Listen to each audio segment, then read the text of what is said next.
At you live from the 713 Southwest Houston, Texas. This is the Sports Court.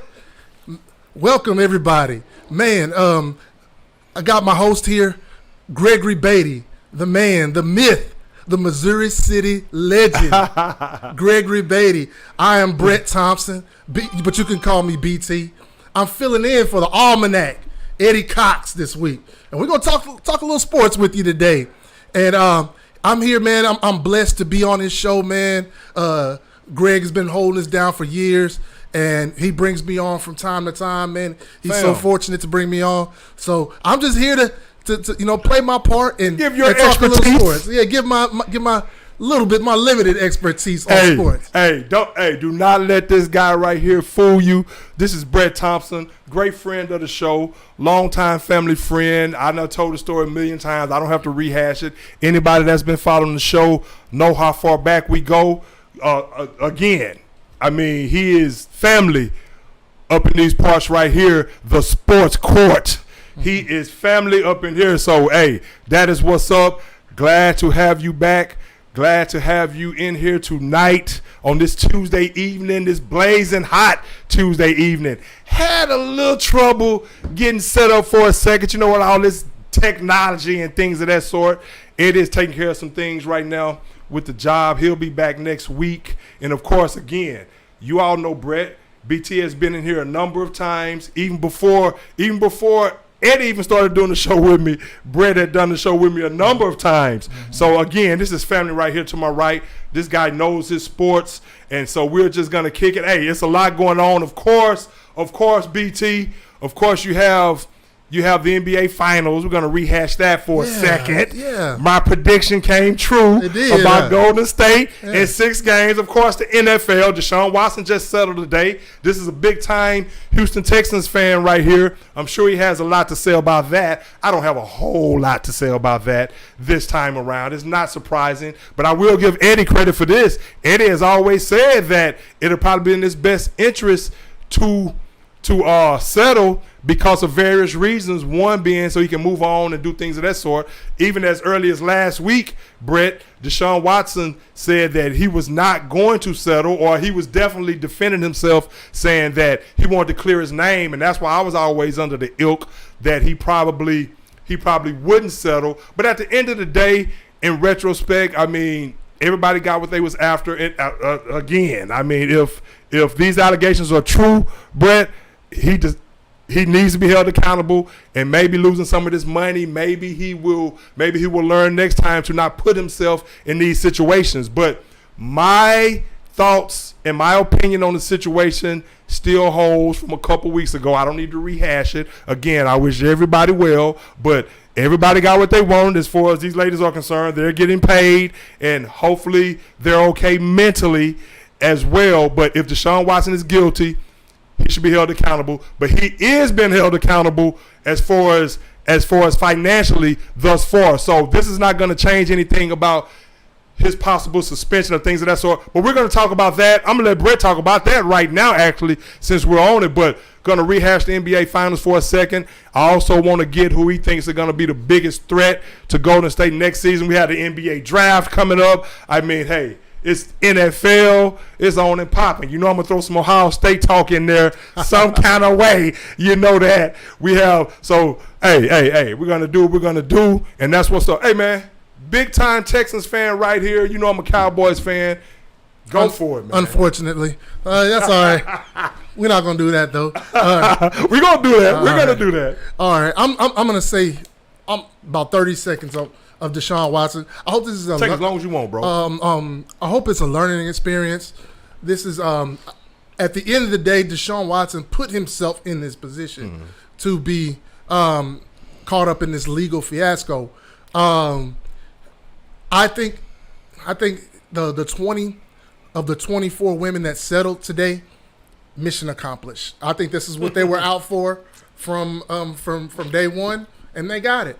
Period. Point blank. Yeah. I don't know if I agree with that. I kind of wanted Deshaun to fight this, kind of like Johnny Depp, and then have his day in court. I did. But there's a lot more other legal ramifications that that are involved. The court of public appeal is so huge. I mean, public opinion. And the court of public opinion, it sways so hard, especially when it's people like talking heads in sports. They talk things into its existence, and I think the path they realized, Deshaun and his camp was realizing that they were talking, that these talking heads, as each allegation comes out, they're talking the NFL into suspending him for 1 full year. So Deshaun wants to end it, then go to war with the NFL, and he has a good case against the NFL because he's gonna bring up the owners that have been caught up and stuff like that. Like my guy Jerry Jones, Kraft, Snyder. That's a great point. And if you don't suspend those guys for a year, you can't suspend Deshaun for a year. Now, a lot of people, especially Cowboy fans, will talk about like don't forget about what the NFL did to Zeke Elliott, even though he wasn't convicted. Well, it's a different situation now. Back when Zeke was suspended, Goodell was the judge, the jury, and the executioner. That is not the case anymore. It's now a committee that's headed up by Troy Vincent. Mm-hmm. Troy Vincent and a committee of people that all put in their input and they vote on how to. And it's supposed to be a little bit more judicious, a little bit more diplomatic on how they hand out penalties. So I personally think Deshaun is going to get between 6 and 8 games, and he's gonna wash his hands of it and be done with it, and then take it. He wants to take it next year because he's only making $1 million. Right. And then you come back from that, and then come back that following year and start collecting his $40 million. Well, that's just it right there, and that's another thing right there. The fact that he signed the richest contract as far as guaranteed money ever. The fact that he was able to do that, I think that also kind of helped helped him make the decision to go ahead and settle, because it's like, of course, that's a lot of money, and if you're innocent, if you feel that you're innocent, obviously you don't want to be giving away money like that. But at the end of the day, with the public scrutiny that he's been going through and he just wants to go on with his life right now. And I'm sure that was probably at the behest of not only his family, but of course not only his lawyer, but his family as well. Right. It's like, okay, this many people, this is how much you're going to be out of, and you're still not admitting guilt in the situation. Now, of course, there's a lot of people that's going to be saying, okay, well, why would he settle if he's not guilty? But again, and credit to Eddie. Eddie said a long time ago that maybe it should be in his best interest to settle. I was always under the same ilk as you, like fight it till the end, see what happens. If you want to clear your name, just like he said last week in an interview, in the most recent interview, that he wanted to clear his name, I was of the ilk that he was probably going to fight it to the end. But again, with just all the public scrutiny that he's been receiving week in and week out, and to go ahead and put it to bed, and like you said, to wash his hands of it and move forward, because the damage of his reputation as far as this particular case of him possibly allegedly assaulting women and doing things against their will, that's already, people are going to believe, the people that's already heard about the case, like us and everyone else, they're already believing what they want to believe. Their minds are already made up. My mind is already made up, even though your mind is already made up, even though he has said, okay, I'm going to settle. Again, I just think this is for a peace of mind to go ahead and move on. He's going to get suspended. And again, he's not admitting guilt in any kind of situation like this. He's not admitting guilt, even though people are going to look at it. Some people are going to look at it as such. But again, people already have their minds made up on if he is guilty or not in their eyes. So the thing he has to do now is just put it behind him. Now it won't be in the media because the lawsuits are going to be dropped. Tony Busby is 20 of the 24 women. There's still 4 women that is not satisfied, from what we understand, with the settlement. Right. So they're going to continue to fight it. But the fact of the matter is, all these other cases will be dropped. So you won't be hearing about those moving forward. So now he can move on as far as his football career, whatever suspension he's going to have. And like I said all along, even though I've said that I don't necessarily believe, even though I don't have any evidence, just like I don't have evidence that he's guilty, but I'm willing to believe. Now, I'm gonna be honest. I'm willing to believe that some of this is true. I just don't think the totality of it. I don't see the evidence where the totality of it is true.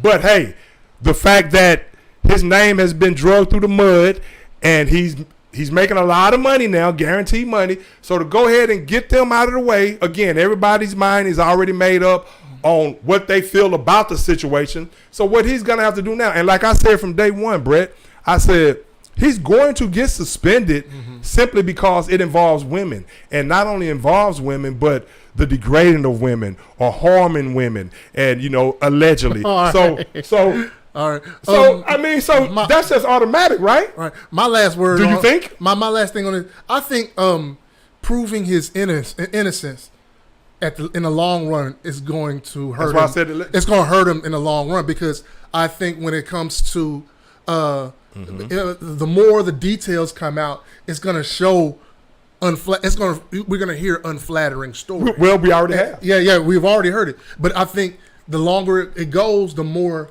the unflattering stories come out. True. And even though what he did was probably not criminal, a lot of it is kind of frowned upon amongst, culture today. Public perception. Right. And again, and like I said, and that's why I always said that the fact that it involves harming and degrading women, allegedly, that's why, if anything, the optics of it, the NFL, even though he wasn't charged criminally, and even though he's proclaimed his innocence, at the end of the day, no matter if he would have settled or not today, he was going to be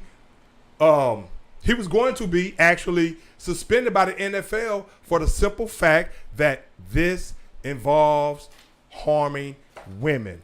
And so that's just where it is. It is what it is, Greg. So let's turn. That's just what it is. Let's turn it.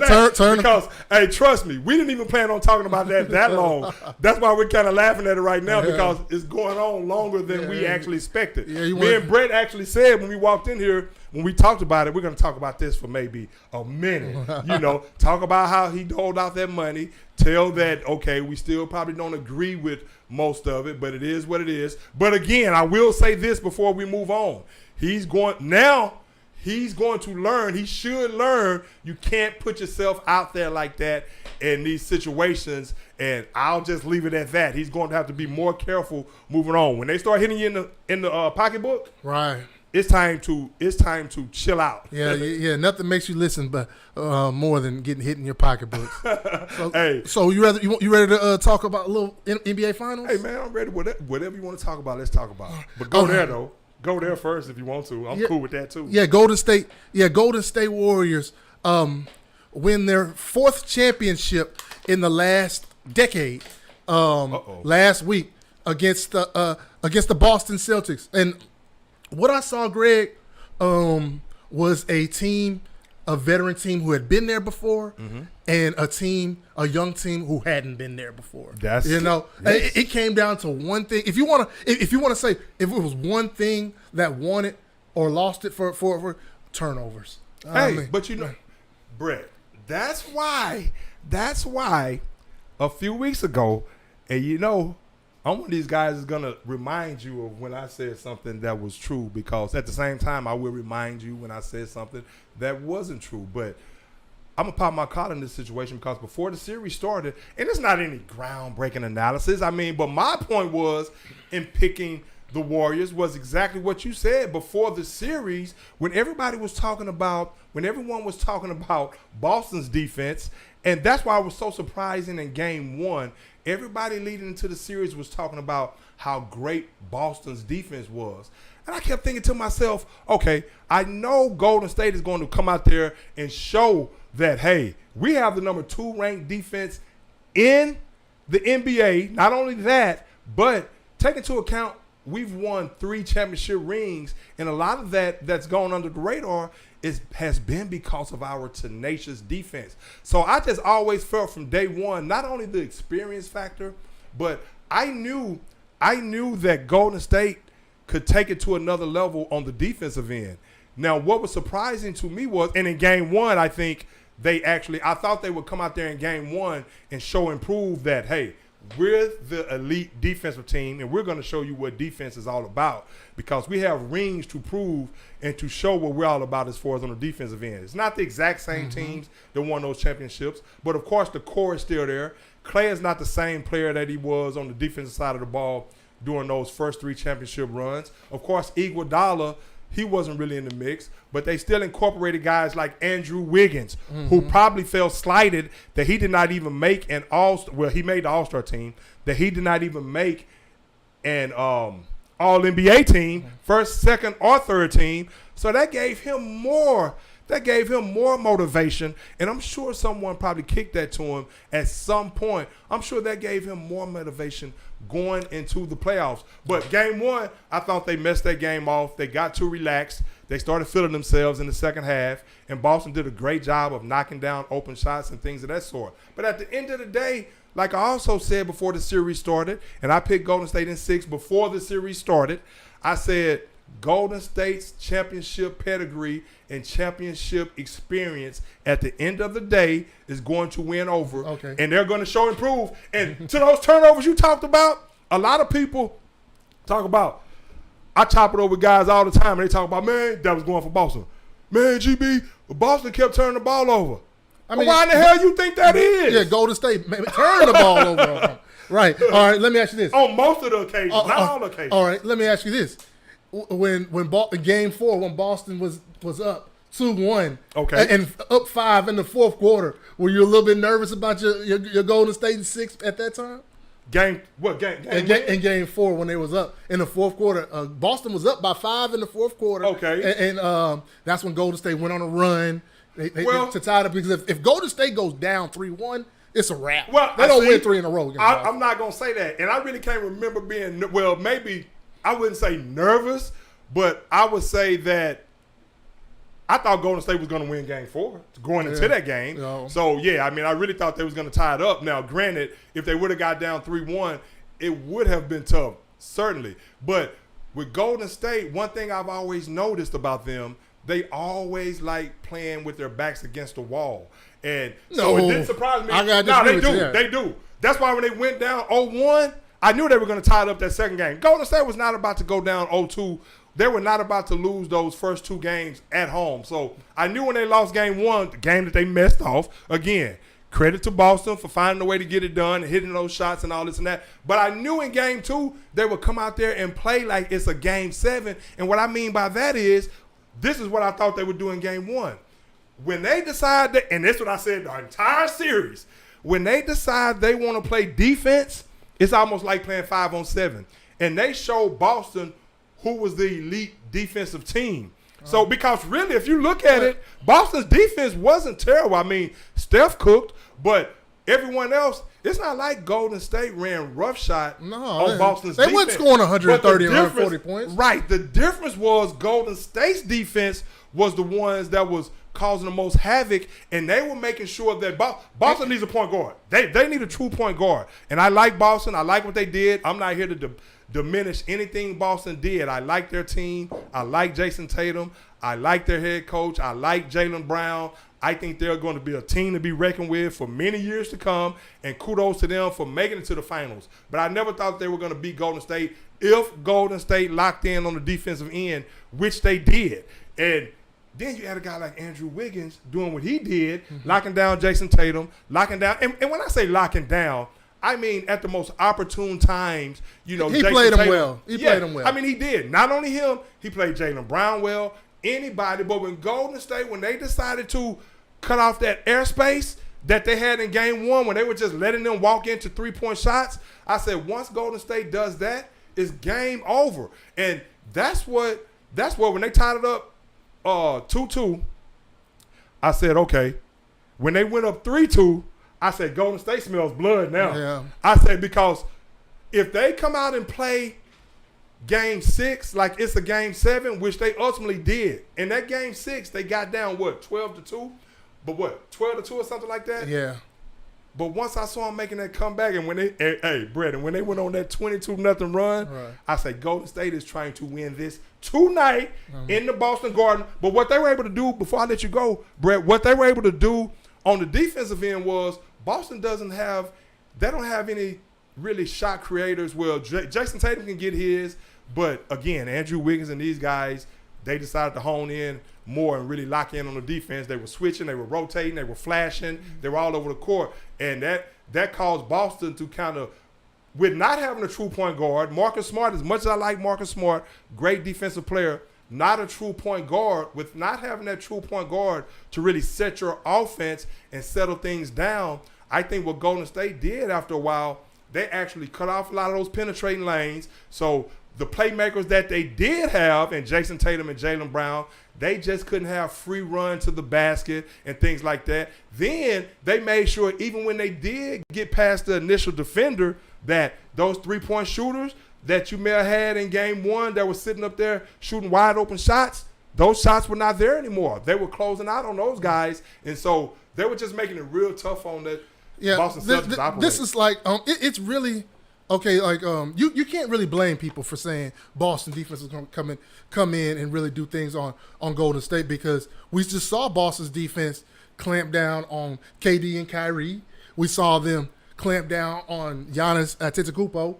Okay, and then we saw their defense outplay the best defense in basketball in the Miami Heat. So so you think that defense would basically, it would really translate to the finals. And it did for the most part. But let me tell you also why I thought it wouldn't translate to that degree is because the way Golden State moves the basketball and their motion and things like that, with the type of offense that Golden State runs, I just thought, and if you really look at it, man, I was kind of surprised. Now, even though I just mentioned that earlier about Boston actually doing okay, and a lot of those Golden State players didn't really get off, so to speak, other than Andrew Wiggins. Then you had Clay here and there that was getting hot. And you had some players, I think it was in Game 4 or was it Game 3, but they won 3 in a row. But you had some players that finally stepped up. Gary Payton II, Otto Porter Jr. hit some big shots in some of these games. I mean, so they had timely possessions and things like that when they actually stepped up. But what it was, Brett, the ball movement, and with Steph Curry, they did more, and he didn't really run around as much as he usually did. So Boston, they tried to hedge with Al Horford a lot of times. That didn't work. Steph cooked for 43 in game, what was that, Game 2 I think it was, or was it Game 3? But he cooked for 43 when he needed to. Then whenever they blitzed Steph, Boston was leaving three-point shooters wide open. Whenever they did decide to blitz Steph and try to, let me take the ball out of his hands, Steph was doing a great job of finding guys like Andrew Wiggins, Otto Porter Jr. for a wide open three, Klay Thompson for a wide open three. And so, whereas in Milwaukee and these other series, when you didn't have that kind of ball movement, and then when they would lag back off of Steph and lag back off of Draymond Green, when they would drop a big down low, and Steph would still find a way to cook. I mean, he was knocking down shots. Here was unstoppable. The game. The series was lost in Game 5.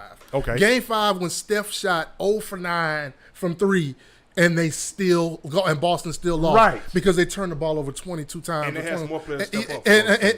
And basically, when you in a series like that, and a player the caliber of Steph Curry is having an off night, you have to take advantage of that, and you have to win that game. That's a must-win. That's a must-win game. But it's more of a testament. It's hard to win championships when you're young, when you're 22, 23. Yeah, it's a learning experience for them. There's only been very few superstars to win at 21, 22. It's like Magic Johnson, and that's just about it. Yeah. Larry Bird won. He was kind of young. Yeah.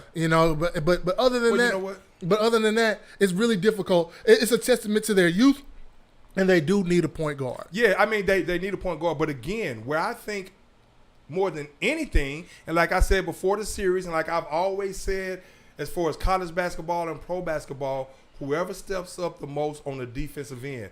And again, once Golden State, once they got down 0-1 and they turned that defensive intensity up, I mean, on most of those other guys, especially when they won 3 in a row, but once they turned up that defensive intensity and they really started causing Boston to lose their poise and do things like that, whereas Golden State, they were knocking in dagger threes. I'm talking about half-court shots, and that's what happens when a young team gets hit with an onslaught like that. It's like, how do you recover? Because you don't have the experience. You hadn't been there before. Yes, you've been in the Western Conference Finals, but you're playing against a team that's done it, that's won 3 championships. So what happens when guys like Steph Curry is cooking for 43, hitting three-pointer after three-pointer, Jordan Poole, Steph hitting half-court shots? What happens does that demoralize you? In a couple of games, it actually did demoralize them, especially when things like that was happening, like at the end of a quarter and things like that. And where Boston may have some momentum going, and then, bam, Jordan Poole hit a half-court shot to end the third quarter. Then the fourth quarter, Boston is nowhere to be found. I mean, so it's like, again, without a true guy at point guard to really settle those guys down, I just think with that tenacious defense from Golden State, I don't think they had a chance. And that was my thing all along. If Golden State turns up the defense in the series, and with their championship pedigree, which showed improved with that experience, staying poised in certain situations, like you saying them down by 5, I mean, it's Golden State. I mean, so really they're right there where they need to be, and you saw they were able to overcome that. And then after that, it was just let's go ahead and finish these guys out because they're not ready yet. So, hey, but again, kudos to Boston. Great job well done. Ime Udoka, job well done. First year head coach. Yeah, he's gonna be a good one. Hey man, he's gonna be a great one. And I hope for the Lakers' sake, Darvin Ham does the same thing. Now Right. Chris Gent used to play at Ohio State. Is this the Chris Gent, my boy Chris Gent, that played Your at boy Ohio had State? played with Jimmy Jackson and Okay, Fornerberg. man, Chris a cool dude, man. I didn't know he was still coaching in the NBA like that. Yeah, he was with the Hawks last year. Okay, well, he's an assistant now with the Lakers. Chris was a real cool dude back in. Hey, again, back at Ohio State, football players, basketball players, we were all one family. So, hey, kudos to Chris Gent. I mean, and I hope he moves up in the ranks as well. But real cool dude, man. So I really wish him well. But Steph Curry, what does this do for Steph's legacy?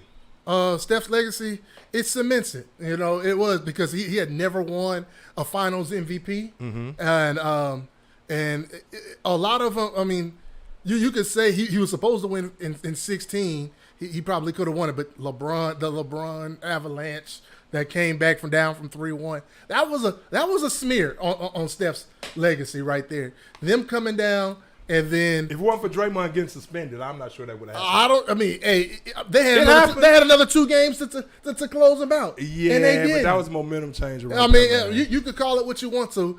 They had 2 other opportunities. But just like we can say the Golden State should have won when Toronto when KD and them got hurt too. Golden State, yeah. Well, but we're not talking about that. I understand. But Steph's legacy. Mm-hmm. But here's my thing, man. A lot of people trying to dump Steph into the top 10. I don't see you gotta take somebody out. So who do you knock out of the top 10 to put Steph in? Now personally, I really hadn't thought about it as much. I've heard people talking about it, but I really hadn't thought about it to that extent. Like, is he in the top 10? I mean, it's a lot of great players that's worthy of being in the top 10 of all time. I know Steph is one of the top 10 to 12 players of all time, in my opinion. And he's not even finished writing his resume yet. Right, he's not finished writing his resume yet. And if he gets another Finals MVP, I think that cements him in the top 10. But I still have him on the outside looking in. Well, check it out. Here's what Steph has done. Steph has changed the game. I mean, you look at kids right now in AAU basketball. I mean, high school, junior high, all that. Everyone wants to learn how to shoot the 3 ball. Right. I mean, so he's changed the game in that regard. If you think about it, when he first got to Golden State, played under Mark Jackson.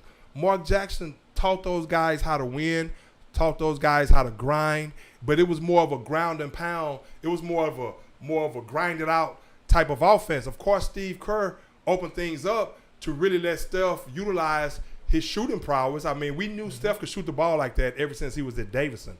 So we saw Steph able to do that and garner 2 championships. Even though he did not get MVP, he probably should have gotten an MVP the time that Iguodala got MVP. But hey, that's neither here nor there. But the thing about it, my point is, as far as Steph, as far as all-time greats, think about what he's done. I mean, he won those 3 championships actually. Well, 1 championship. He won 2 with KD, right? So the first one, he won the first one. The first one without KD, right? And that was strictly when everybody was saying that. You remember before he won the first one, everybody was saying that a jump shooting team could not win a championship. So he was able to dispel that myth about a jump shooting team could not win the championship. Bam, along with Klay Thompson, of course, the best shooting backcourt of all time. So bam, that's 1 championship. Then you bring KD in, and he leaves his ego at the door, and he moves aside, lets KD was the best player on that team. Absolutely. So KD, I mean, and we could talk about that in a second too, by him and Kyrie Irving or whatever. But KD was the best player on that team. Steph moved aside for that, but even though KD was the best player on the team, Steph still opened up a lot of things. And see, that's what Steph does. He opens up seams and things like that. He opens up the offense, man. He opens up everything for everything else because of the way he can shoot the ball. So no matter who you have on your team, you're going to have more free reign because of Steph Curry's presence. So you look at Durant, he got there. He checked his ego at the door, and he was able to garner 2 more championships, did not get MVPs, did not whine about it. He sat there and listened to everybody talk about he hasn't won a finals MVP when Steph is sitting back saying, hey, look what I'm able to do. Still look what I'm able to do for my team, open things up for my teammates to help us get 2 more championships. Then in this particular championship, his 4th ring, it was all Steph. It was all Steph. Steph said, I don't care how you guard me. I don't care what you do. We're going to go high pick and roll, whether or not I have to come off screens, whether or not I have to beat you off the dribble, whatever I have to do, you are not going to stop me from getting mine. This is what I don't understand. If I'm a coach, I'm going to die on this hill right here, and I'm trapping Steph Curry every time in the pick and roll. I mean, if Steph ends up with 15 assists and we lose, more power to you. God bless you. But I'm not going to sit there and give him 10 feet of space and let him shoot a 3, a 30-foot 3. I'm not going to do it. Yeah, hey, and I was kind of surprised, and that's another thing. I was surprised at Boston. I was surprised, but like I said before the series, and like again, this is nothing groundbreaking. Anybody that watches basketball, that follows basketball, should know they hadn't played a team that moves the basketball and that has the motion that Golden State has. I said before the series started, I say they have not seen a team that's going to make that extra pass like Golden State, and that's what they kept doing. Even the times where they did, I was surprised on how much space that those Golden State shooters had.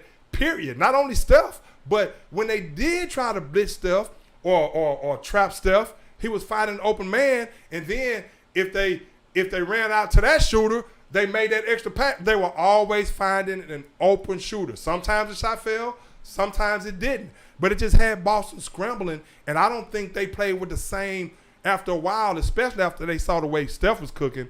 I don't think Boston played with that same confidence on the defensive end, because I think they were saying to themselves, I don't care what we do. Now, these other players are really not even cooking on a consistent basis. But for some reason, we can't stop Steph.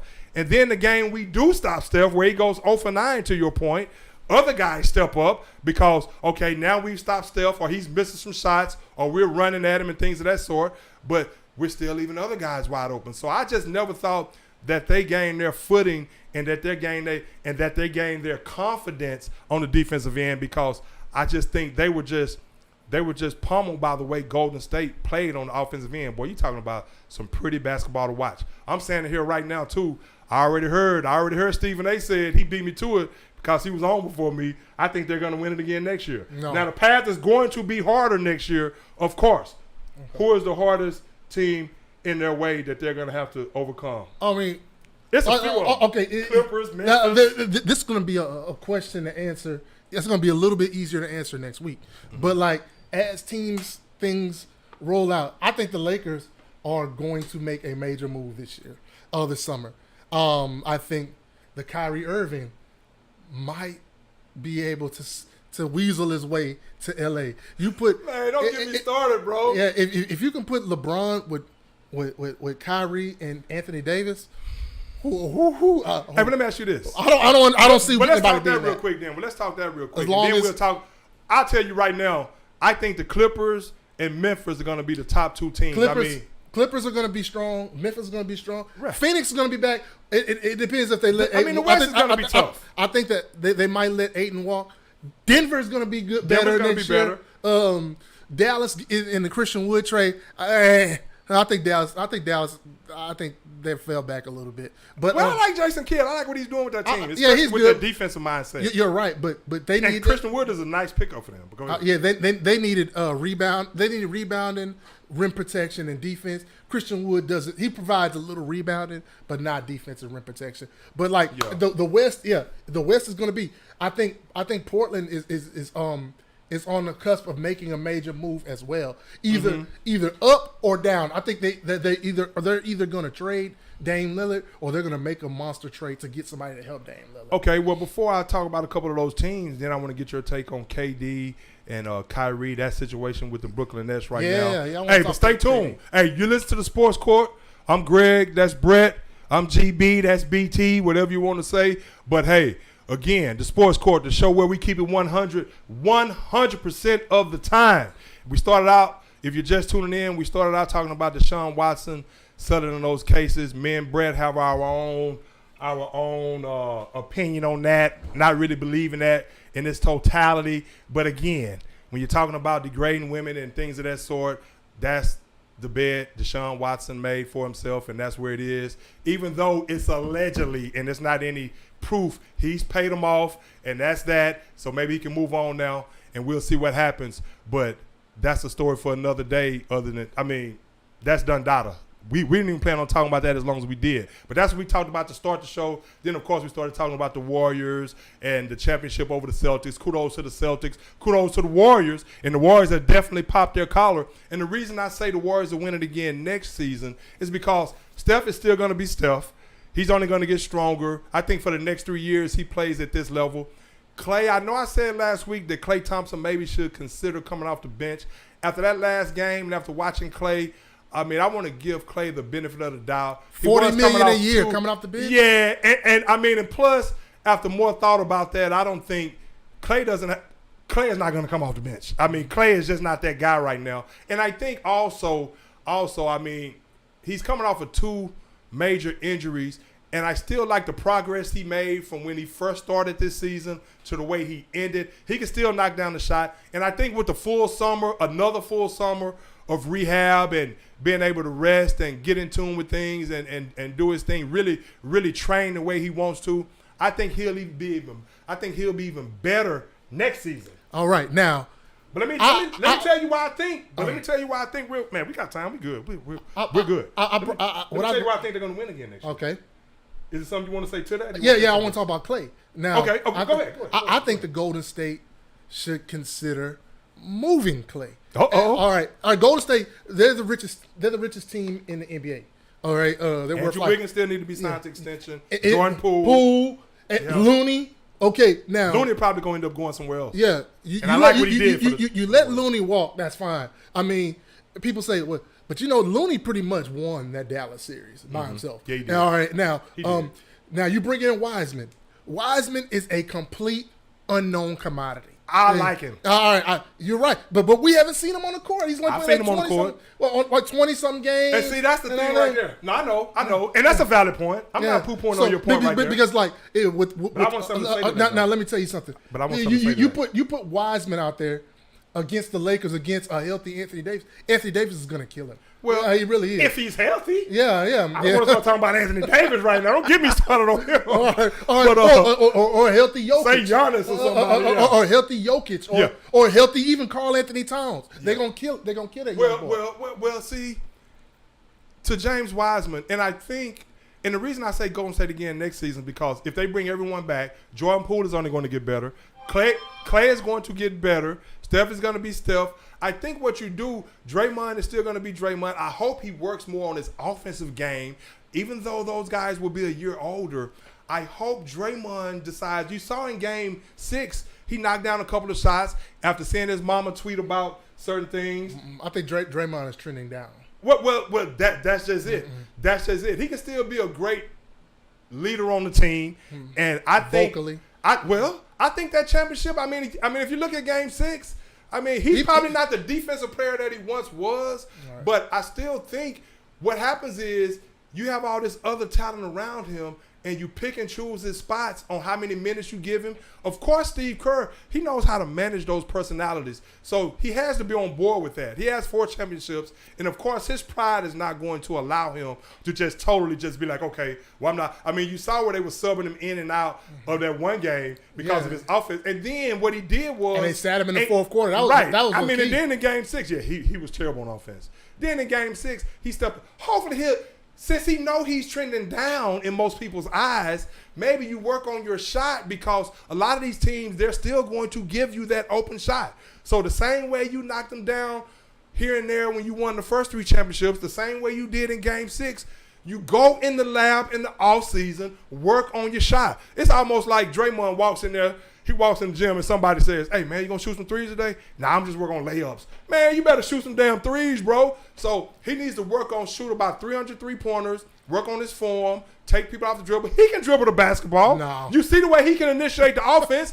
He can dribble the basketball. He can make passes. He can make passes from the high post. He can make passes. But my point is he has to work on the offensive game. Now, he's kind of a set shooter. So I see what you're saying. Yeah. When you're thinking about him like, where would the mid-range game come from? Because if you look at him a lot of those times against Boston, especially I was noticing, especially when he was giving them no offense whatsoever, a lot of those times he would have the ball at the top of the key and would nobody be around him. And he'll be looking to 10 pass feet the ball.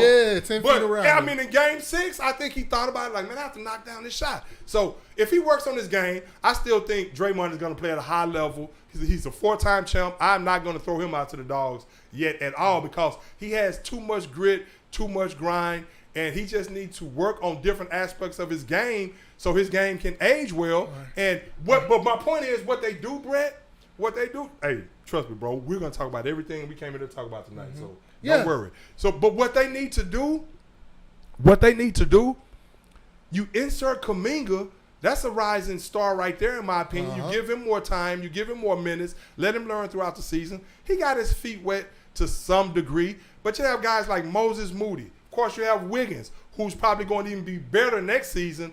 He's going to be their second-best player. I mean, period. He was their second-best player in the finals, period. So he's showing improving while he was a former number 1 pick. He's probably going to be an all-star again. You still have Steph cooking. You have Clay, who's going to be better. As far as Wiseman, of course, Wiseman, and I hear a lot of people say this, of course he's an unknown.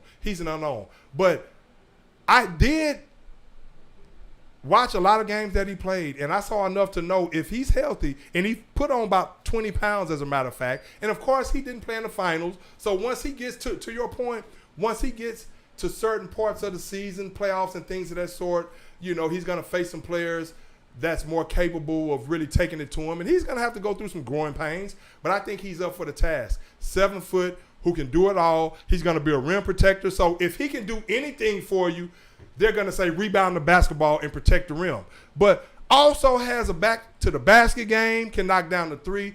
I think with the veterans that he has around him in his ear, and with Steve Kerr, you saw what they did for Andrew Wiggins. You saw the ascension of Jordan Poole, how quick he ascended. I think Wiseman is going to be the same way. Second pick in the draft, and I think he's going to make an immediate imprint on this team and really be part of the difference in them winning it again next year, because now you're going to have more rebounding, you're going to have more rim protection, you can play more different lineups. I mean, you can play different lineups, and then that's a guy that you can bring him out to the 3-point line. He can knock down the 3. He can run the break. So I like James Wiseman coming back into the fold to go along with everybody else. And I just trust in Steve Kerr that he's pushing all the right buttons as well. Now, real quick, before we move on, and I want to get your take on Kyrie and KD. And, of course, we're going to talk some NFL, too, so stay tuned. I want to get Brett's take on some MLB and all that. So stay tuned. The Sports Court. I'm Greg. That's Brett right there to my right. But the thing about it is, man, the teams that's going to be Memphis is a team that likes to talk a lot of noise, and I respect that. You know, I like that, of course. And, of course, with Ja Morant and these guys, Ja didn't play. They feel that they had a chance to win that series when Ja got hurt. I still don't think they would have ultimately beaten Golden State because of the same thing that happened. If you go back and look at the series, the same things that was happening against the Celtics, Memphis was starting to do a lot of those same things, and Golden State was showing that they were the more poised team with the championship pedigree. And then a couple of those guys that got off when Ja was out, if Ja would have been in the lineup, they probably wouldn't have had the same production, even though they can go. Bane and your boy, the other guy, Brooks. Yeah, I mean, they're nice. So Memphis is going to be a team to be reckoned with. You could have made an argument that they had a better chance to win without Ja. Because those guys really had a chance to really do what they do. They really did. They played well. Yeah. I just think they made some fundamental mistakes like the end of the game. Like Jaren Jackson was punishing those boys down low, and then in the fourth quarter with 5 minutes to go, they wanted to isolate him outside the 3-point line. I didn't understand that. Oh, I mean, and he's a good 3-point shooter, but he needs to play down low more. He needs to play punish. He's 16, I know. All right, I don't understand that. The absence of James Wiseman, like we're talking about. That's a plague in this generation's basketball. When you have a small on you, punish him down low. Hey, what Shaq say? Barbecue chicken. Barbecue chicken. Hey, I agree, man. Maybe it's worked in the NBA for 75 years. Every time I saw him camping out of the 3-point line, even though he can knock that shot down, I was saying thank you. Because, of course, you have your boy Big that played at Oklahoma City, the guy, the center. Steven Adams. Steven Adams, you had him down there, but I mean, you could still. I thought that was pretty. You could have punished him. Right. But one thing and this is what I said about Golden State as far as Boston.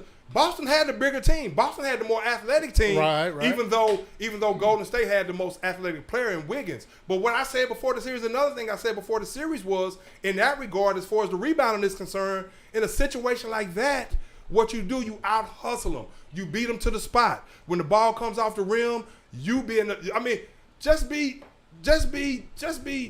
tenacious and going after the basketball and beating them to the spot. And that's what they did against Boston. That's why it's like Boston was standing in mud a lot of times. Like they were just sitting there watching Golden State players go around them. And that's what I said before the series. I said Golden State is going to have to play like that. They're going to have to beat them to the spot. They're going to have to hustle more. And that's what they started doing on both sides of the basketball. Now, as far as real quick, okay, Memphis, the Clippers, of course, with Paul George and Kawhi Leonard coming back healthy. Mm-hmm. I mean, they're going to be a team to be reckoned with, of course. But I still say my pick is Golden State to win it all next year because of who they still have and the players they have and the players that they're going to be bringing in, like a Wiseman. But the young players are going to get better. And when you insert Kuminga, I'm going to tell you right now, if Steve Kerr, if he really turns Kuminga loose, and not at the detriment of Draymond Green getting his feelings and things of that sort, he's still, Draymond is still able to have his effect on the team in multiple ways, especially on the defensive end, setting the tone and things of that sort, and just mentally. But if you turn Kuminga loose and really let him evolve, I mean, to go along with the insertion of Wiseman, hey, man, that's some juice right there, man. I think Kuminga's not quite ready yet. He was like the youngest player in the league. He's a lot of control sometimes. Yeah, and he's a little. That's why I say you got to turn him loose. You got to let him play. And he's lighting the draws. Where he's going to struggle. Well, he's nimble. Yeah. All right. And where he's going to struggle is the reason why he didn't play in the playoffs is because he's going to struggle on his defense rotations. And he gets a lot of fouls. Yeah, and that's. But that comes with time. That's exactly. I mean, you learn that time. Like because I'm a Rocket fan, and like the first 3 months of the season, Alperen Sengun, he couldn't play more than 15, 20 minutes. I like him because too, he was a foul machine. He would have 5 fouls by the beginning of the third quarter. Yeah. And then you saw him start learning how to use his feet, use his verticality, and then once he got in the right position and play that, and then you saw him play. I like him. Yeah, I like him too. We're definitely about to talk about the Rockets. We'll get to them in a minute. We're definitely about to talk about the Rockets because I like Sengun and Jalen Green. I mean, that core right there. I mean, I think Sengun reminds me of a future Jokic, maybe a couple inches shorter. Yeah, hey, man, I really like Sengun. We'll talk about that in a second. Real quick, before we stop talking about Golden State, what do you think about them popping their collar and being all cocky at this point about them winning the championship. I mean, I have no problem with it. It's okay. Yeah, I'm not, all right. I'm a little biased. All right, a lot biased. I'm a biased of a team that beat my team in the playoffs 4 times in the last 8 years. So I'm a little bit biased. So I'm not a big Golden State fan. But they heard the chatter. They heard all. The only reason why y'all won those 2 is because y'all went and got KD. They heard all this stuff when they had the worst record in the league just 2 years ago. Mm-hmm. And then and Steph out there, he missing the playoffs last year too. They missed the playoffs 2 years. And 2 years ago, they had the worst record in the league. Right. And when they went preseason this year, I said they were going to win the championship. And then with them coming back, they heard everybody doubting them. So they have a little leeway to do this. That's it right there. That's it, Brett. And I'll say this to add to that, and that's why I hear people talking about, they can't believe, but that's what happens in a situation like that when a team has gone through what they've gone through the last couple of years, and they've heard all the noise and the chatter like you're saying, and they're caught up in the moment right now. They're feeling good about themselves, and a lot of people saying that Steph is saying some things that are uncharacteristic. Steph is a humble guy. I mean, you listen to Steph, he doesn't degrade anybody. He doesn't down anyone. Mm-hmm. I mean, he said he's a very humble guy. But at the same time, he pops his collar and he would dance after a shot and things like that. Yeah. But after they were saying that, okay, maybe he's not this and he's not that because he's never won an MVP.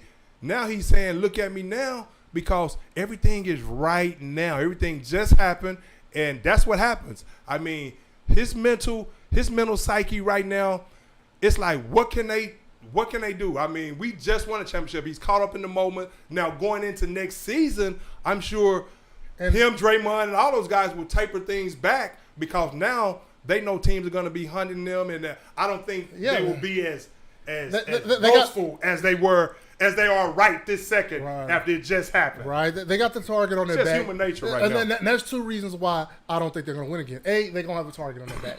All right. And B, They don't have all that bulletin board material to motivate them like they had last year. They had all that stuff. Now they sitting fat and happy. You saw Clay at the parade. Clay was drunk at the parade. Now what he's been through. So are they gonna party this week? And then now they're ready to shut down. And then now they're gonna get back in the gym. To answer your question and improve. I think they are. And see, that's what I noticed about them this past season. I thought they maybe could have. Now, granted, they had some things to shoot for, like Steph personally and Clay coming back and all this and that, to shoot for, going for that 4th ring. But what I saw from them this week, hey, man, these guys want championships, bro. Draymond, Steph, and Clay, they want as many as they can get. Now you have Wiggins and these guys, Jordan Poole, they're getting a taste of the success. I mean, they're going to want more. These guys who didn't play like Kuminga and them, you let him play throughout the season, learn. And then by the time he gets to the playoffs, learn even more. And then, then you have Wiseman, learn. So you have other guys that they're going to be inserting that is going to be hungry. Wiseman doesn't feel like that he was part of that championship. Right. So, he's going to come in there and he's going to be trying to show why he was the number 2 pick. So he's going to be motivated for that reason. I just think Golden State is going for a repeat. All right, you're Jordan Poole's agent. Mm-hmm. All right, no matter how much, it's almost time for extension for him. Are you content with coming off the bench, or are you saying I will sign this extension only to say that I'm going to be the starter over Klay Thompson? Yeah, well, you know what? That's interesting because he probably will. After winning the championship, there are going to be some suitors. I think Golden State is going to retain him at least for next season. I think they're going to. Yeah, he has 1 more year on this. More year on this deal, and then I think, of course, money talks, and what walks. So what would we know? What would we see from Klay next year? Maybe Klay, after next season, maybe he may want to walk. Maybe he may want to do some other things. If you're his agent, you want to put him in the best situation to maximize his money. I think Golden State's they're gonna offer him like $25 million a year. Mm-hmm. But Poole's gonna want 30. Yeah. The only way he's gonna be able to get 30 is if he's out there playing starters minutes, putting up starters points. Well, he's gonna play starters minutes. I think he's going to get enough minutes. Because even if you play, Golden State plays small ball, so Kerr is he's going to get at least what starters minutes? Probably 25 to 30. No, that's more than that actually. It started minutes over 30. A little bit, yeah. And next year we shall see. I think he's earned that right next year. I think you'll see him, Clay, Steph out there a lot together, along with Wiggins, and maybe you might have Wiseman. Then you might have Draymond coming in. I mean, they play a lot of players. It will be interesting. That's an interesting question. Yeah. We will see if he has a big time season where he really feels like he's coveted by a lot of teams and he can garner a lot of money. He's gone, especially for the simple fact he's already gotten the championship. And if he gets another one, I think he's definitely gone. Now, people like the way Golden State play ball, and that's why Kevin Durant ultimately went there, because not only was he going to a team, because I think Kevin Durant transitioning real quick before we talk NBA draft and the Rockets, and we're probably going to be here probably about 8:30, so we're good on time. And because he liked the way Golden State plays ball, the way they share the basketball and things of that sort. So he fit right in. And the way KD was looking at it at the time, like, hell, I'm damned if I do, damned if I don't. I mean, they're saying I don't have any rings now. I gave Russell Westbrook, I gave him 9 years, couldn't win with that guy. So I'm going to go to a team, because a lot of these bonehead mistakes at the end of games, blowing leads and things of that sort. And so I think ultimately he went to Golden State saying, I want to go to a team that plays like that. And I guarantee you, I'll probably win a couple of championships going to that team, obviously, even though they'd already won one. They were coming off 73 wins. But if I don't win any championships, when I'm done, they're going to say you haven't won any championships. So why not at this point in my career, while the opportunity is there, go get me a couple, be the best player on that team in the process, even though it's Steph's team. Of course, I mean, it is what it is. People are going to say that. But at the end of the day, KD knows he was the baddest man on that team at the time. 35 a game in the finals. 35 a game in the finals, man. So Jordan Poole, as far as how that relates to Jordan Poole, people like the way Golden State, their style. But at the end of the day, with him being as young as he is, if he's already garnered the champion, which he's already garnered one championship, if he garners another one next season, of course, if he puts up a big time year and he continues to ascend, he's going to want his money. And I would not expect him to stay with Golden State. But one thing I know about Golden State, real quick, they will replace him with somebody, if not as good, somebody that knows their role, and the train is going to keep on moving. But KD and Kyrie, man, what's up with Kyrie? The story came out yesterday that Kyrie Irving and the Nets are at an impasse. Mm-hmm. I think Kyrie wants to be a full extension. They had a full max extension on the table back in January. And then the whole fiasco with the vaccine and him not wanting to play on certain times or whatever, they pulled it. The Nets pulled it off. What does he only play, like 102 games? Yeah, over the last 2 years. Yeah. 216 or something like that? Yeah, something like that.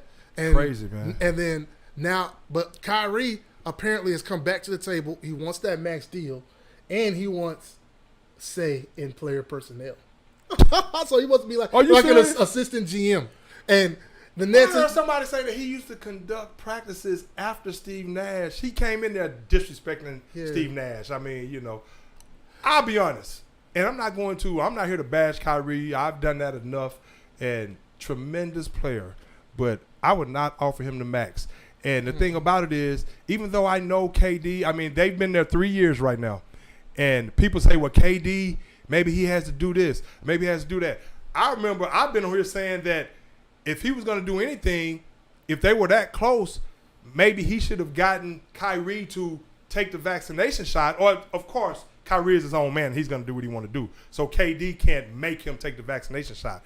But I just thought publicly KD was having his back way too often, and I thought Kyrie was hoodwinking him, man. I thought Kyrie, doing handshakes with him and things like that. Man, that's trying to butter him up, man. And I think KD fell for it. That's not KD though. KD doesn't like confrontation with his teammates. Okay, but he doesn't like when they're that's true. He doesn't like checking his teammates when they're not taking care of business. And we saw that back with Russ. KD that's what makes KD, really look like, because it's interesting, because you say on one hand, okay, does KD really care about winning? Why is he not pretty much making this guy go take the vaccination shot? Again, he can't make him, but why is he not more critical publicly in his own way? Really, but hell, not so much publicly. Put him to the side, but man, you go and take this damn vaccination shot. I signed with this team because of you. If you look at when KD almost ousted the Bucks a couple of years ago, damn near by itself. Kyrie was what? Harden was injured. Kyrie was what? Shoot, was he injured at the time too? But KD.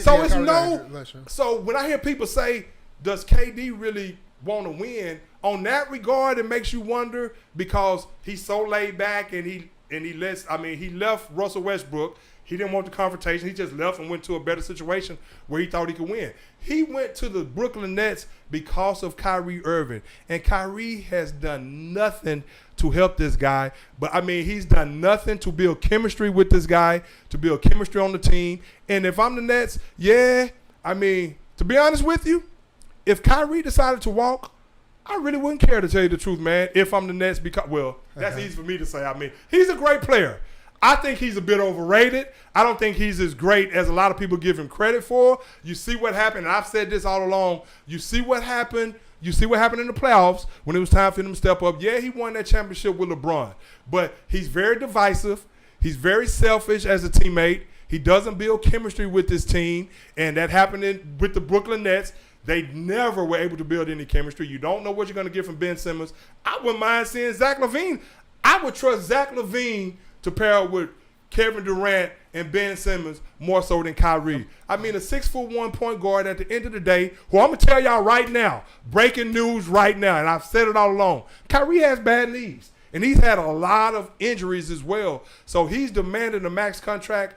I couldn't do it. Now, and if Kevin Durant gets mad that the Nets don't want to offer him a max contract because of whatever, he should not only be mad, if he's going to be mad at the Nets, he should be mad at Kyrie Irving for being in this situation in the first place, for putting him in this situation to where he's 3 years in and he's never had any kind of consistency or any kind of chemistry built with this team, mainly because of Kyrie Irving. If he's mad to our point about him being all cool and not want confrontation, bro, you can't do that. If you get mad at the Nets, if they decide not to offer him, the owner already said you're either in or not.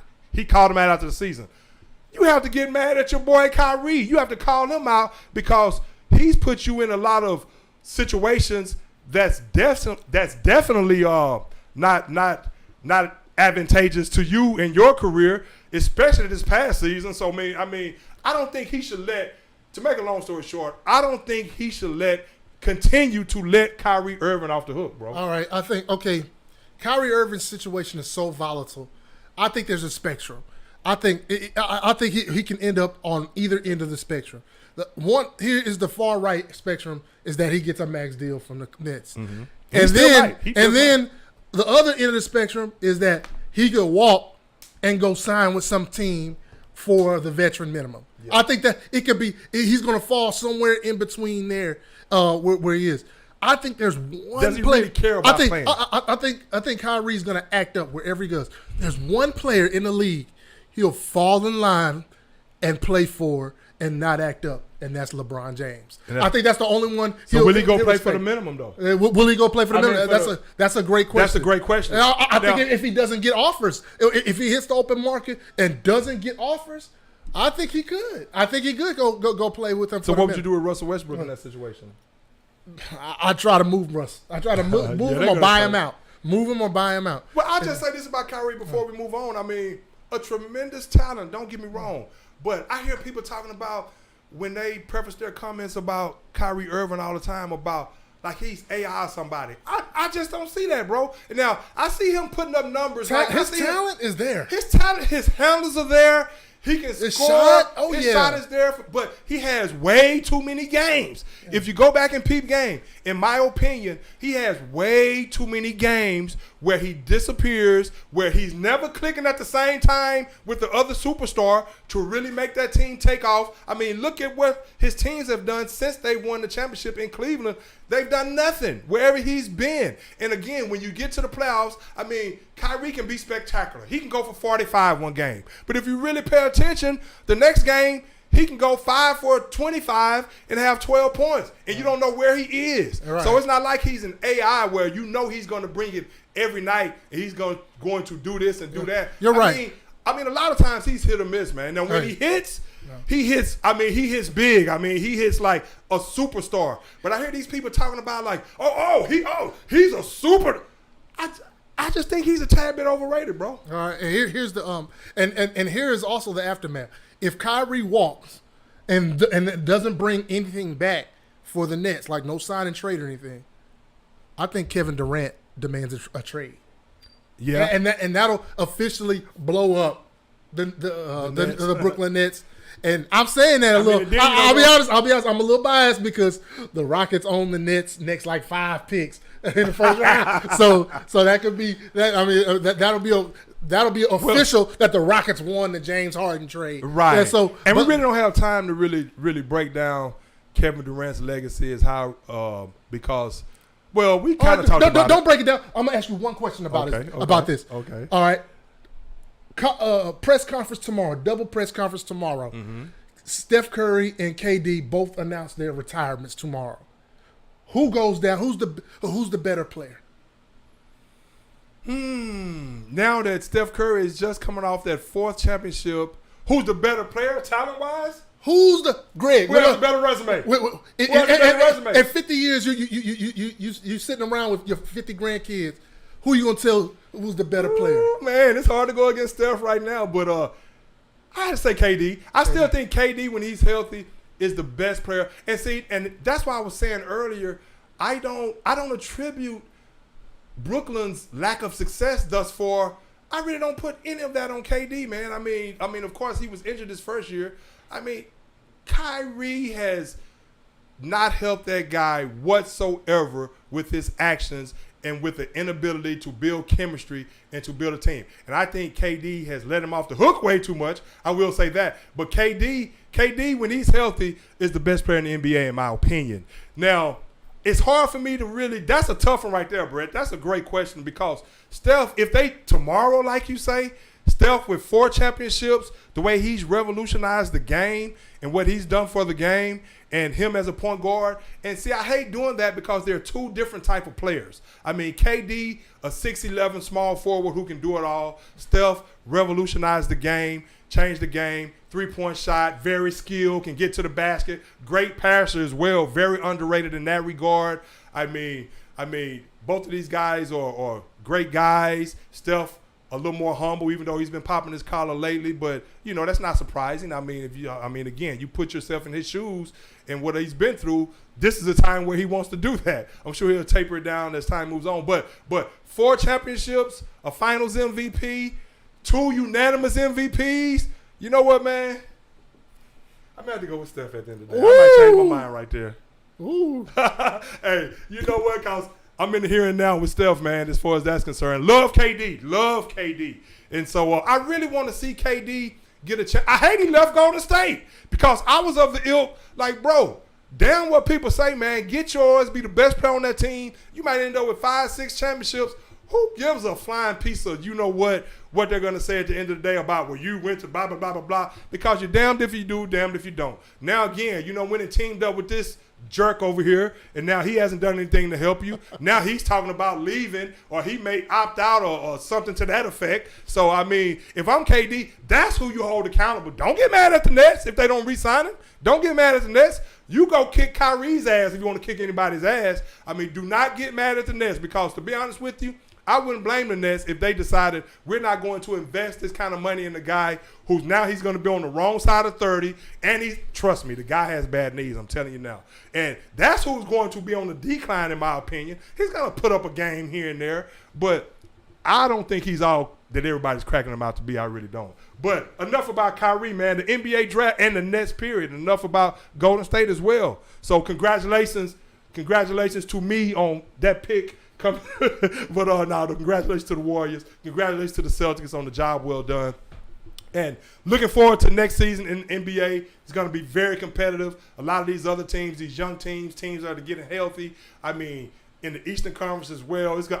Can't wait. So it's going to be tough sledding for Golden State. Even though I picked Golden State again, it's going to be tough sledding. Make no mistake about that. It is not going to be easy. It's going to be tough sledding. The NBA draft coming up, man. Who you got? First pick, go for it. First pick, Orlando, Jabari Smith, Auburn University. And second pick, Oklahoma City Thunder. Please take Chet Holmgren out of Gonzaga. And then that would leave. I want the Rockets to take him. No. Hey, do you remember Martin? Hey, do you remember Martin? Martin, shoot, remember that Jerome Carroll, Martin? Man, who is this young whippersnapper coming in here getting all up in my combo? no, I got you though, man. But no, give me number 3, Paolo Banchero. I like him too. Duke University, NBA Pam body. ain't your girl, man. Pam ain't your girl. He got an NBA body, playmaking skills, handles, plays the 6'10". He can play the 4. He can play the 3. Defense, everything. The total package. Hey, you know what? And that's probably how it's gonna go down, Jabari. I mean, Orlando right now, and they have a nice young core too, man. I mean, you have Markelle Fultz, who's still showing some promise, former number 1 pick. Suggs. You have Suggs. Yeah. You have Cole Anthony, who I like a lot, son of Greg Anthony, who I like a lot. So you have some nice players. You have Franz, you have Bo Mamba, you have Franz Wagner. So they probably don't want to take they got a lot of young ingredients, but they just haven't gelled them yet. They haven't gelled them, and they need to get somebody they need to draft a player who's going to get them to that next level to where they're actually living up to their potential and they're actually winning games more so than saying, okay, it's a bunch of lottery picks on that team, but they're still staying in the base, like get in the number 1 pick. Yeah. So so they're gonna have to draft a player who's going to make them ascend to that next level immediately to incorporate him along with that other talent, Cole Anthony and Suggs and Franz Wagner and Bo Mamba. We'll see if he ever gets healthy. And then you got Jonathan Isaac. He's coming back from the knee injury. He should be another year healthy. So you have some athletic players. You have some athletic wings. You have some guards. So do you draft Jabari Smith, a guy from Auburn, 6'10", who can stretch the floor, who can shoot the 3, who can play some defense, who can knock down free throws, so you know what you're going to get on the offensive side of the ball? He's NBA ready right now. Yeah, he's a little skinny. He probably needs a couple years to put on some weight. He's like 220, 225. So he's NBA ready. And Chet Holmgren is definitely I don't know if he's NBA ready yet. I think he's going to take the longest to develop.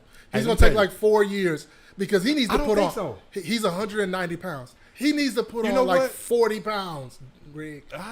Minimum 230. He needs to be 230. Do you remember how slim Kevin Durant was when he came I remember. And the thing about it is, with today's rules now, where it's not as physical as it used to be, I think with Chet Holmgren, that's what I like the most in the draft, to tell you the truth. Now, I don't think he's as NBA ready, honestly speaking, objectively speaking. I don't think he's as more NBA ready as Jabari Smith and Banchero. If the Rockets end up with Pancho Banchero. Yeah. But I'm gonna tell you this. What I like about Holmgren is, I mean, it's like a remake of Kevin Durant. Not as quick as Kevin Durant, but still skilled. Well, you got a guy 7'1". He's a better defender than Kevin Durant as far as protecting the rim. Maybe. He's a true no. He's a true shot blocker. Yeah. He's a rim protector. I give him that. He's a true shot and rebounder. Right. And he can knock down a 3. And he can push it on the break. He can make plays for others. He can knock down the 3, but he's not that scorer that Durant was. Well, he's not that. No. Durant was the player of the year in college. But he has the true at UT. But he has that ability. I think he has that ability to where he's so skilled as a 3-point shooter. And what I've always said about him is, and where he needs to take a page out of Durant's book, work on your mid-range game. If he's working on his mid-range game during the summer and he incorporates that, like a Dirk Nowitzki or something like that, to utilize his size. He has handles to utilize his size. And what I like about him is he's very competitive too. Even though he's slight of build, he's strong, he's tenacious, he doesn't shy away from contact. He'll eventually put on some weight. I mean, I don't think he has to put 40 pounds on immediately because I don't think that's his body type is what it is. And I think you let him grow into his body. Once he gets older, I think he's going to naturally grow into his body. But I think his skill set, the things that he can do on the court, he can run the break, he can initiate the offense, he can shoot the 3, you can post him up. Once he develops that post-up game, I mean, that turnaround, I mean, hey, if he falls to the Rockets, I'm going to be pumped. But I'll tell you what, to your point about Pancho Banchero, I've grown to like him even more from Duke. They say he actually measured recently. They say he still may be growing. Yes. They say he actually measured over 6'10". Yeah. A couple of weeks ago with his shoes off, he's like 250, 255. Yeah. And NBA size. He's to ready. pair him with, I totally agree with that. To pair him with Jalen Green, who I think is the next Kobe. Kobe Bean Bryant, my favorite player of all time. I think Jalen Green is that special. I really do. I love his competitive nature, his competitive spirit. But if Banchero drops to number 3, hey, bro, the Rockets are offering run. So they're not going to go wrong with these 3 picks. They're in the top 3. I wish Holmgren fell to him and pair him with, especially with Wood gone now, pair him with Jalen Green and let that skill set really take shape. But I'm not mad about Banchero if he falls there because I think he's going to be a superstar as well. The way that rebound, the way that it happens is can this. initiate his own offense. I like him a lot, bro. I like him a lot. All right, the way this happens, is like, for Chet to fall. If someone else loves Banchero like the Rockets do, and they trade him to OKC, and OKC's general manager, Presti, that dude, he's a wild card. He'll trade for future first round picks and all that. He will. I'm scared somebody will jump in front of the Rockets, trade with Presti, and then the Rockets and draft Banchero, and then Chet will fall to the Rockets. Yeah. But if that happened, if I'm the Rockets, I draft Jaden Ivey from. I talked about Jaden Ivey a while back. Yeah, Jaden Ivey he's the next Russell Westbrook. Yeah. As far as his energy level, and John or John. No, I like him a lot. Well, he's going forward to the Kings. Yeah. They're going to pair him with De'Aaron Fox if he falls to the Kings. Yeah. If he falls out of the top 3, because I even made the statement at one point. Don't be surprised if Orlando takes Jaden Ivey and pair him with Jalen Suggs. But again, you have Cole Anthony as well. Cole You Anthony. can't have too many. But I like Cole Anthony, but I think his best position is 6-man coming off the bench. He will be blitzing special. People. Oh yeah, there's no second team guy that can hold him. There's no second team that can hold him. Great 6-man. So yeah. So don't be surprised if Orlando say they have not decided on their first pick yet.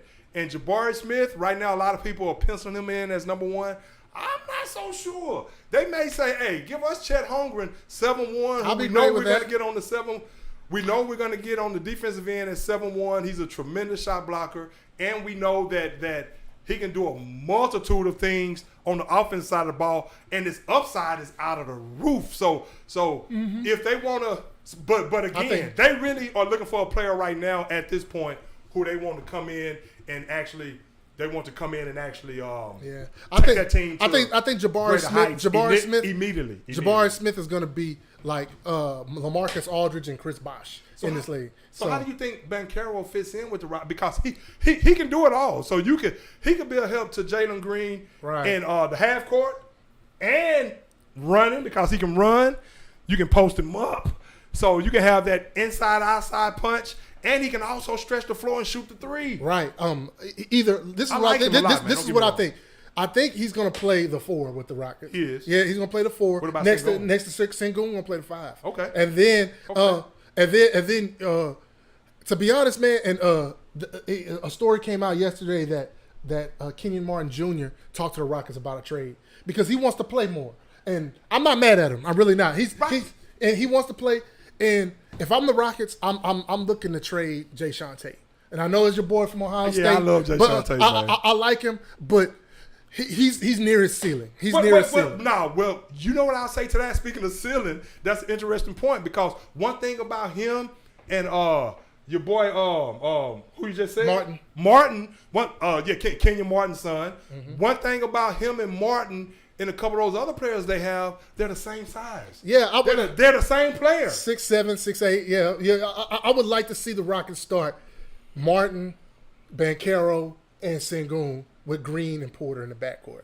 And you go to war with that, and you see what Who's that other point guard? I like him almost more than Porter. Christopher. Christopher, beast, man. Christopher, a dog. Christopher is a dog. He is a dog. He is a dog. I'm excited to see him progress. Now you talking about Jordan Poole may want to leave. Christopher is going to want out when he's able to get out of here. I mean, if they keep KPJ, I think eventually Christopher's going to push KPJ to the bench. As a I Rocket, try to tell Eddie that. I try to tell Eddie that. That's what I see. I see Kevin push KPJ to where you get something for him, and you get some other needs and fill in other holes around Banchero and Jalen Green and Sengun. I see Porter's future as a Rocket as a 6-man.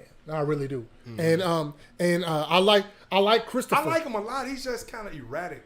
Way too often. Porter reminds me of Westbrook. He has tremendous talent. Yeah, you're right. He is kind of a wild card. Mm-hmm. I really like him, and I really like that. And I love Kenyon Martin's upside. I think he's great wing defender, can block shots, and his 3-point he can shoot. Yeah, super athletic. Yeah. He can shoot threes too, and he does well.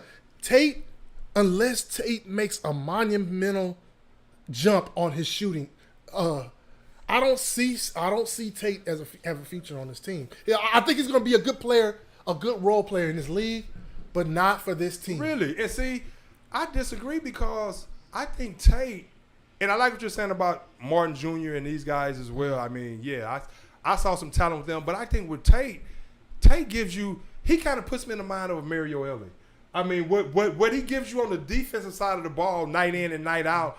And I've seen him finish around the basket for a guy his size. The way he finishes around the basket is tremendous.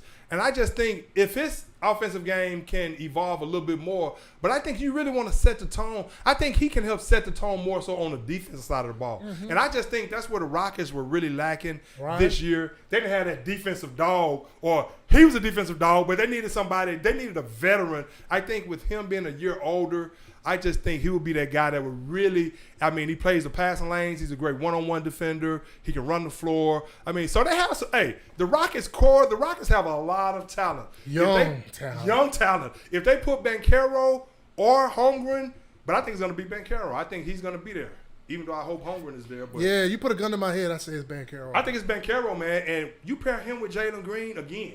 And I'm going to tell y'all one more time before we stop talking about the Rockets. Jalen Green is going to be special. And his work ethic, his competitive spirit, his competitive nature. You saw what he did toward the end of last season. Right. When he was flying under the radar, when everybody was talking about all these other rookies, and he's putting up 30 a game like it's nothing. Right. I mean, this guy can take you off the dribble. He can yam on you. He can shoot the three. I mean, he's a freak athlete. Right. And he's only going to get better on defense. Right. Once he decides he wants to play defense, he's going to be first team all defense. He's gotten better. Watching him in October, just staying in the corner, can make plays for others. Now, and to watch him in April as the player of the year, the player of the month in April, rookie of the month in April and March, and like to watching him play, make, dribble, break down the defense, and make plays and finish over dudes. He's gonna be scary. He's gonna be scary. Everything, man. I'm telling you right now. He turned 20. He turned 21 in February. He's young. He's ready to go. Hey, man. And the thing I like about it more than anything, yes, it's a lot of young players that come into the league with a lot of potential and a lot of promise, but they don't have that work ethic. And what I like about Jalen Green is, from all accounts, what everybody says is, he is a gym rat. And that's what puts me in the mind of Kobe right there. It's his competitive nature, his competitive spirit. He loves to compete too, man. I mean, he has that dog inside of him. You know, you might look at him, and some people might look at him when he has his ponytail and all this and that. Oh, you know, he's a pretty boy. No, don't let that fool you, because this guy is tenacious, and he is a dog, and he is super competitive and super talented. So I'm really looking forward to seeing the Rockets pair him with, it looks like it's going to be Banchero, and they're going to be a force to be reckoned with the other requisite players that we talked about on that roster. So we shall see. Hey, so we still have like about 20 or 30 minutes left, but so we'll see what happens in the draft right there. And I like your take about Jaden Ivey. He can be special because he can play on both sides of the ball, offense and defense. Mm-hmm. He's an energizer bunny. We shall see. We shall see what happens. And but talked about, what's your take real quick before we stop talking about basketball? Because I want to mention something about my Buckeyes real quick before it's football. Kenny Atkinson turned down the job with the Charlotte Hornets. With the Hornets. Yeah. Going back to Golden State. That's interesting. I mean, you could ask. Okay. All right. Charlotte and Michael Jordan have had a history of being kind of inept. Mm-hmm.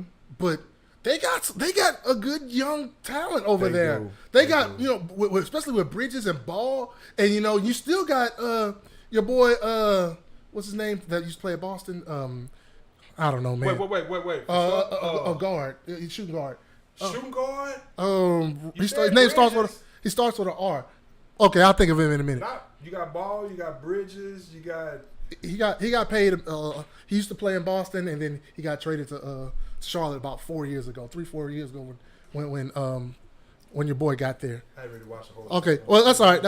It's not that important. But but they like to turn down a head coaching job to stay as an assistant at Miami. In Golden State. I don't understand it. That's a head scratcher. Don't crack. Either he just doesn't want to he doesn't want to coach for Michael Jordan, or he just loves it. You know what? I think it may be a little bit of both. I think he doesn't trust Michael Jordan as an owner as much as he loves Michael Jordan as a player, and I'm sure he respects him as a player and all this and that. I don't think he trusts him as an owner, even though Charlotte has shown some improvement and they do yield a competitive team. And you have you have Ball, who's going to be a superstar. I don't think he trusts Michael Jordan as an owner, for one. Right. But for two, more so than anything, and I'm just speculating when I say that may not be the case. But the fact that he sees what he has at Golden State, not only because he sees the young talent that I talked about earlier, he sees guys like that he's worked with. He's helped some of these guys like Jordan Poole and Andrew Wiggins, even though Wiggins will be 28, 27. He's in the heart of his prime. He's helped Wiseman rehab, and he sees the potential that these Kuminga. So I think he says, okay, what if Kerr decides he wants to burn out after next season and take some time off? I think he sees, okay, and then maybe some other opportunities may come along as well next season as well. But we shall see. We shall see what happens with that. And Ohio State just signed Carnell Tate, 5-star recruit, wide receiver. You see what the Buckeyes are doing in recruiting, 5-star recruit out of Chicago, Illinois. They just signed him. Well, no, I say signed him. He's in the 2023 class. So to add to the plethora of wide receivers, wide receiver U that they're held as right now, that's what happens when Brian Hartline is doing the recruiting. So the Buckeyes just landed another top 5 recruit. Hartline, you played with him, right? No. He was after me. But you see what Chris Olave and Jigba and Garrett Wilson was able to do. You had Garrett Wilson and Chris Olave, 2,000-yard receivers. If Olave would have played, Garrett Wilson and the Jigba, 2,000-yard receivers. If Olave would have played in the bowl game, it would have been 3. So kudos to the Buckeyes for that. And before we get out of here, we have like 1 or 2 minutes. We have somebody coming up behind us right here. Okay. I want to ask you a question before we leave. Anything NFL you want to talk about, or we'll catch you next time? We'll catch you next time. We'll talk about what the Cowboys didn't do over the offseason next time. My boy's going to be ready, man. Go ahead, though. All right. One question, Greg. I've asked you this off the air before. Yes, I want to ask you this in front of all the millions of listeners. Okay. All right. Greg, everybody knows you're Ohio State Buckeye. You breed what, scarlet and gray? Is that what they do? Okay, you believe that. Yes, okay. Sir. All right. Going back, hindsight is 2020.